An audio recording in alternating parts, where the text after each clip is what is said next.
Handang tumalima ang Kamara sa mga requirement ng Senado kasunod ng pagbabalik nito sa kanila ng Articles of Impeachment laban kay Vice President Sara Duterte.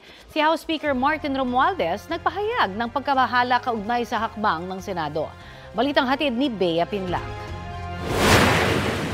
I rise, not in defiance, but with resolve, guided by duty, grounded in principle.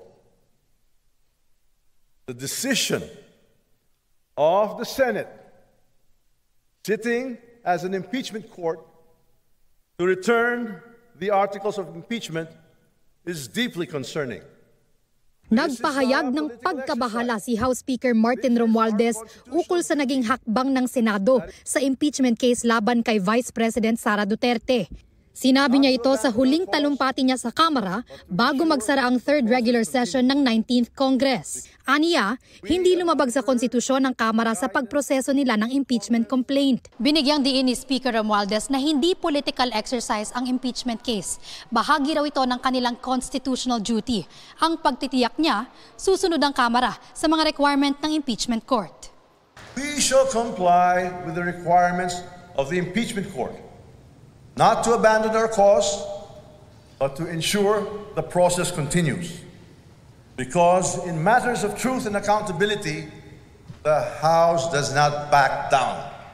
Inadopt na ng Kamara ang resolution na nagsacertify na naaayon sa saligang batas ang impeachment proceedings laban sa bise. Ayon sa Kamara, nasunod nila ang sinasabi sa konstitusyon na hindi maaaring magkaroon ng mahigit isang impeachment proceeding laban sa isang opisyal sa loob ng isang taon kahit pang-apat na reklamo ang inirefer ng Kamara sa Senado.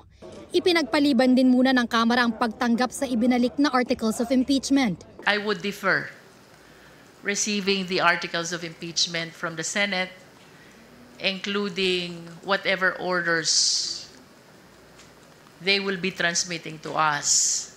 This is not disobedience. Definitely, ang gusto lang po natin mangyari is to seek guidance.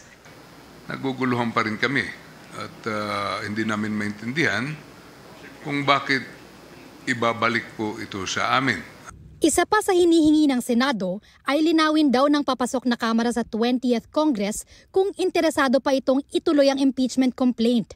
Ayon sa ilang House Prosecution member, malabo pa ito dahil hindi pa nag-e-exist ang 20th Congress. Tingin ng ilang House Prosecutor, sinasadya ng Senado na maantala ang impeachment trial.